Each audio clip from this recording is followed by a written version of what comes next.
Cuando algo nos consume por dentro, muchas veces no sabemos qué hacer. ¿Tú lo sabes? ¿Realmente lo sabes? Yo por más de 20 años pensé que lo sabía, que tenía todas las respuestas y estuve totalmente equivocado. Hola, yo soy José Cali y hoy por primera vez voy a compartir algo y lo voy a hacer contigo a través de este canal. Y no va a ser la última vez que lo haga. Cuando yo tenía aproximadamente 4 años, fue la primera vez que yo tomé un trago de alcohol. Y lo sé porque hay una foto que es parte del álbum familiar. Mis padres no tenían ni idea de en qué me convertiría yo años después, pero no fue su culpa. Yo siempre estuve rodeado por reuniones familiares donde el alcohol siempre fue el rey de la fiesta. Hay algunas cosas que yo sí puedo recordar. Por ejemplo, veía cómo las personas que siempre renegaban de su vida, las que siempre estaban tristes o tensas, o que siempre discutían entre ellos por diferentes motivos, como la plata, por ejemplo, cuando estaban entrados se abrazaban efusivamente y se decían cuánto se querían, inclusive hasta lloraban diciéndose. De la famosa frase, no sabes cuánto te quiero, eres mi hermano. Otra de las cosas que también veía era cómo la persona más tranquila, la que nunca se metía en ningún problema, incluso cuando estaba entrado, se peleaban a golpes con otras personas por defenderse a sí mismas o por defender a otros que muchas veces ni conocían. Eso me parecía increíble. También vi cómo el hombre más tímido se convertía en un Don Juan del año y enamoraba a diestra y siniestra. Vi cómo la mujer más tranquila, y esto es lo más bravo, lo que me acuerdo que fue de lo que más me impactó, y es que vi cómo la mujer más tranquila, la más tímida, la más recatada, dirían en otros lados, se desinhibían por completo en tragos y en algunas veces se iban con algunos de ellos. Entonces yo pensé algunas cosas en ese momento que quedaron grabadas en mi mente, ahora sé que para toda mi vida. Primero, que el alcohol te hace feliz. Segundo, que el alcohol te quita todos los problemas. Tercero, que el alcohol te hace valiente para pelearte y para poder enamorar. Y cuarto, es que a ellas las hace más fáciles. Esto lo aprendí desde chico. Y lo que hoy conozco como un trauma infantil en realidad empezó mucho antes de mi primera borrachera. Mi primera bomba, que fue a los 16 años. Y vaya que lo fue. Fue una bomba que detonó una oscuridad que me tuvo gobernado por más de 20 años, que me llevó a cometer muchos errores, que me llevó a tomar las peores decisiones, que me llevó a perderlo casi todo. Y no puedo decir todo porque sigo vivo, pero casi todo. Lo que ese niño, lo que mi adolescente, lo que mi adulto ya con familia anhelaba tener.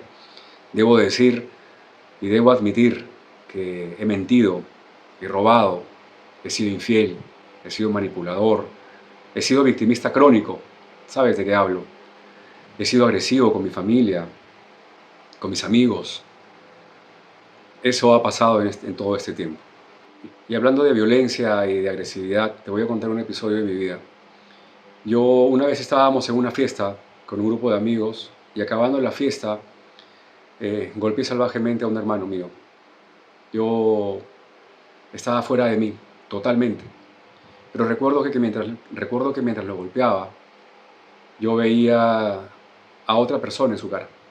Y tengo que decir a quién. Yo veía al hombre con quien mi ex en ese momento me fue infiel en el departamento donde vivíamos.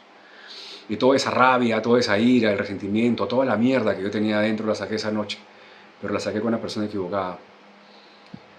Eh, esa misma noche yo le rompí la luna de un golpe a la camioneta de una amiga mía. Intenté golpear a uno de mis mejores amigos. Y cuando me había dado cuenta del cagadón que había hecho, vi que venía un carro por la pista y quise lanzarme encima de él. Y un amigo mío que estaba ahí al costado me cogió como pudo y no lo logré. Ni siquiera eso pude hacer bien, pensé. A la noche siguiente, yo ya en casa, en la noche mi madre subió con una taza con agua y azúcar porque yo estaba descompensado entre la resaca y los recuerdos que venían como chispazos uno tras otro, devorando toda la bondad, la nobleza, todos esos valores que algún día tuve si es que los tuve. Y yo recuerdo que mi madre, con un tono de voz calmado, pero muy desconsolado, me preguntó, hijo, ¿sabes lo que has hecho? ¿Ahora qué vas a hacer? Yo estaba con la pena negra, como decimos acá, totalmente fuera de mí. No podía creer lo que me estaban contando y mucho menos lo que había pasado. Pero ahí no terminó esa noche. Mi amiga fue a reclamarme a mi casa y a pedirme que le pague por la luna que había roto de la camioneta de sus papás. Y yo como siempre no tenía ni un centavo en el bolsillo. Y lo que tuve que hacer, lo de siempre también, salir y buscar prestado plata. Tenía plata para otras cosas, pero menos para lo importante. Yo recuerdo que estaba totalmente avergonzado, ¿sabes? Con ese sentimiento de culpa que, con el que no quieres dar la cara nuevamente.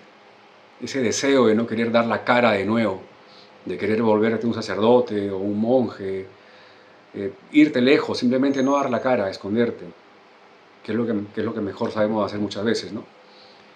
Pero yo recuerdo que prometí nunca más tomar, incluso en esa época podíamos enviar correos, y recuerdo que envié un correo con una serie de palabrerías, porque siempre fui muy bueno con eso, como ahora probablemente. Pero recuerdo una frase que les escribí, fue: renuncio completamente al alcohol. Ese correo se lo envié a mi madre y se lo envié a mi hermano. A la semana siguiente yo estaba tomando de la misma forma. La relación con mi hermano nunca fue igual. Eh, Esa relación era muy linda. Y debo decir que ha mejorado bastante, pero no es igual que antes. Y la verdad es que no sé si pueda recuperarla. Aún, aún choca recordarlo. ¿Cuántas veces has prometido no volver a tomar? ¿Cuántas veces has prometido no volver a hacerlo? A ti y a alguien más.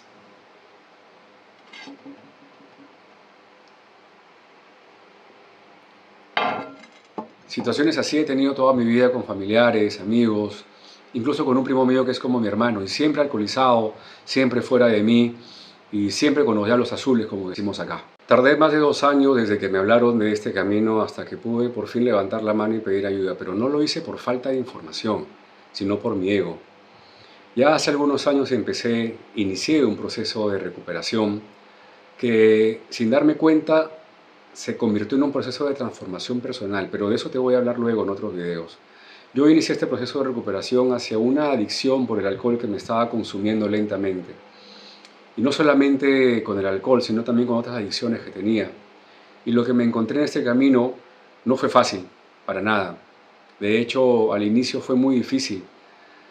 Como dije, tardé más de 2 años en hacerlo, pero cuando lo inicié quise detenerme muchas veces, porque con lo que te encuentras es con tu propia verdad.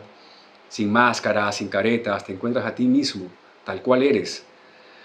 Y eso no fue nada fácil. Pero yo sentía que en ese momento yo sentía que tenía solo dos caminos. O paraba, abandonaba y seguía nuevamente como estaba, o probablemente peor, o elegía vivir distinto. Yo elegí vivir distinto por algo mucho más grande que yo. Elegí vivir distinto. Entonces, desde ese momento yo he conocido personas maravillosas en este proceso, pero como repito, no ha sido nada fácil. Yo pensaba en todo lo que había perdido, pero siempre pensaba en lo material, en mi matrimonio que se había terminado, por ejemplo, en las cosas que perdí en todo este camino, trabajos, bienes, dinero, y etcétera, pero nunca pensaba en mí mismo. Lo que me di cuenta en este proceso es de que lo que yo realmente había perdido había sido la confianza, la credibilidad, el respeto, la admiración, si es que alguna vez lo hubo, el amor.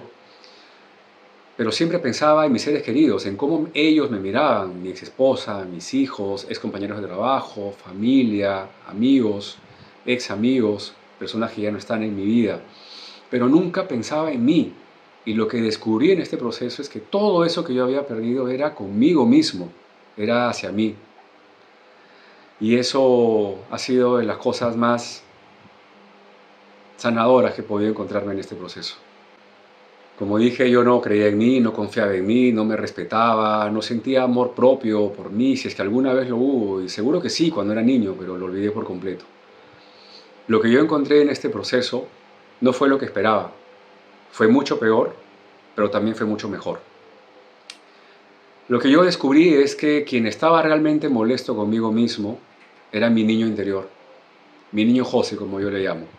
Ese niño que tuvo que pasar por muchas cosas a sus 3, a sus 5, a sus 8, a sus 10, a sus 12 años, que recuerdo claramente. Ese niño que nunca encontró en la voz de ningún familiar esta pregunta que es maravillosa que yo aprendí. Hijo, ¿cómo te sientes? ¿Hay algo que te gustaría compartir? ¿Está sucediendo algo? ¿Te sientes bien? Nunca. Lo único que yo escuchaba era: tienes que obedecer, tienes que portarte bien. Y si no, me caía a la antigua, porque soy de esa generación. No tienen ni idea de lo que me pasó por obedecer y por portarme bien, y por no saber en qué confiar, no saber defenderme y no saber con quién hablar para contar lo que me había sucedido. Pero eso ya pasó. ya lo trabajé.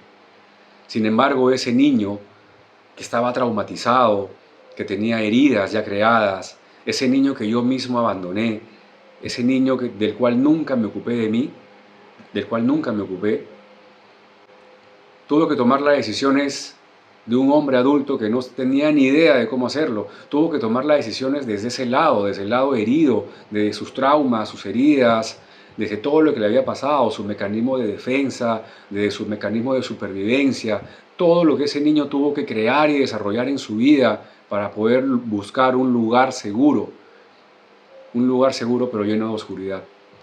Ese niño del cual yo nunca pude hacerme cargo, ese niño es el que estaba enojado todo el tiempo conmigo. Yo nunca le hablé a ese niño, nunca busqué cuidarlo, hasta que una noche, dentro de muchos pensamientos que tenía, sentí la necesidad de abrazarme a mí mismo y empezar a hablarle a ese niño. Y le empecé a decir muchas cosas de las que le decía a otras personas cuando quería llevarme bien, cuando quería enamorar a otras personas tal vez. Empecé a pedirle perdón, empecé a ofrecerle mi cuidado, empecé a ofrecerle que nunca más lo iba a dejar solo, que nunca más iba a permitir que sea él el que tome las decisiones, porque ya había tomado demasiadas y ya habíamos cometido muchos errores, pero no por culpa, y no lo culpé, simplemente porque yo, como hombre adulto, no me hice cargo de ellas. Y me encontré con todo esto cuando tuve que abrir ese baúl de recuerdos en este proceso y tuve que confrontarlos. Me encontré con todos esos recuerdos que estaban encapsulados y que cada uno de ellos era más oscuro y más doloroso que el anterior. Pero yo no tenía más opciones, tenía que hacerlo. Yo ya no quería seguir viviendo como estaba, no tenía más chance.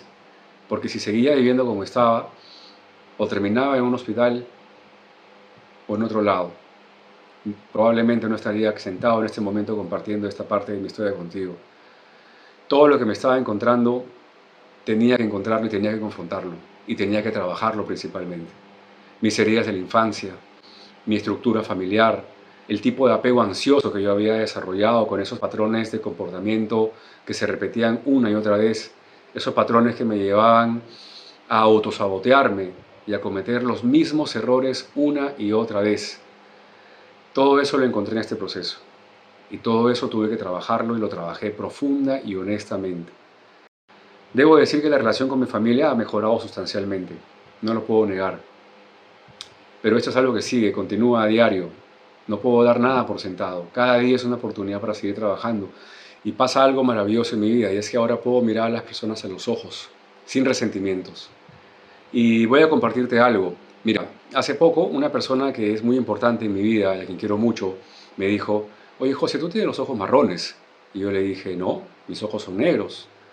Y me dijo: mira, vamos al espejo y vamos a hacer algo. Y cuando estuve en el espejo me dijo: mírate, observa tus ojos. Y era verdad, tenía los ojos marrones oscuros. Y como yo había compartido mi vida con esta persona, me dijo: tal vez como antes no podías sostener la mirada en tus ojos, no sabías ni siquiera el color de ojos que tenías. Puf, eso me explotó la cabeza. Y es que era verdad. Antes estaba tan lleno de culpa, de ira, de vergüenza, de resentimiento, porque claro, yo buscaba resentirme con todo el mundo para retroalimentar todos estos sentimientos, todas estas emociones y seguir resentido. Pero después de trabajar tanto tiempo en esto, me di cuenta al mirarme, al observarme, no a verme, al observarme al espejo a través de mi mirada, que lo único que encuentro hoy por hoy es un lugar de paz, es un lugar diferente. Y eso es lo que entiendo por salud emocional. No la ausencia de los problemas, sino la capacidad de poder mirarte hacia adentro. Hasta hoy he podido construir lo que para mí es lo más importante, y es una relación sana conmigo mismo. Es esa relación que me lleva a un lugar diferente, a una sanación emocional que nunca pensé tener. Yo siempre me decía que quería ser un hombre íntegro, pero no tenía ni la más mínima idea de lo que significaba eso. Y hoy por hoy tengo un mantra, y es: decisiones correctas, integridad, paz. Y es que la integridad no es un objetivo, descubrí que es un camino, y es un camino de decisiones. Y claro, en cada decisión que tomo, busco que haya sabiduría, y tiene que haberlo con todo lo que aprendí y con todo lo que me ha pasado.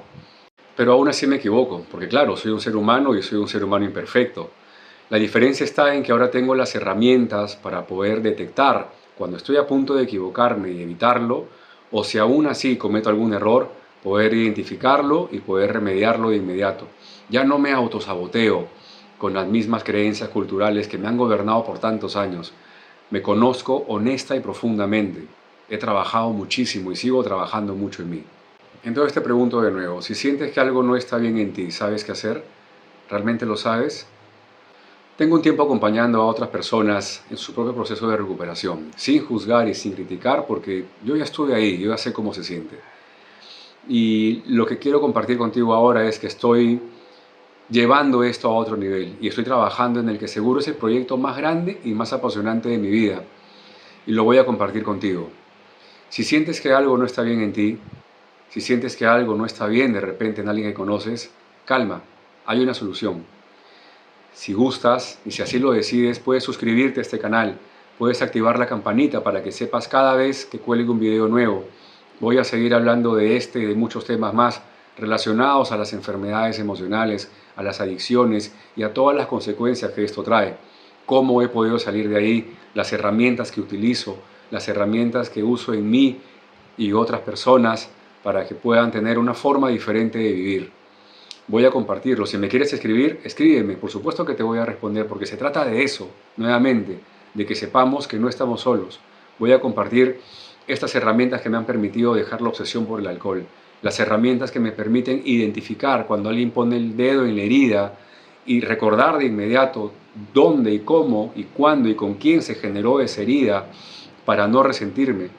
Las herramientas que me permiten detectar los patrones de comportamiento, los detonantes que hacen que mis patrones de comportamiento quieran activarse y lo evite. Las herramientas que me han permitido poder ocuparme de mí. Las herramientas que me permiten hacerme responsable de mi propia vida. Este proyecto recién empieza. No estamos solos. Te veo pronto.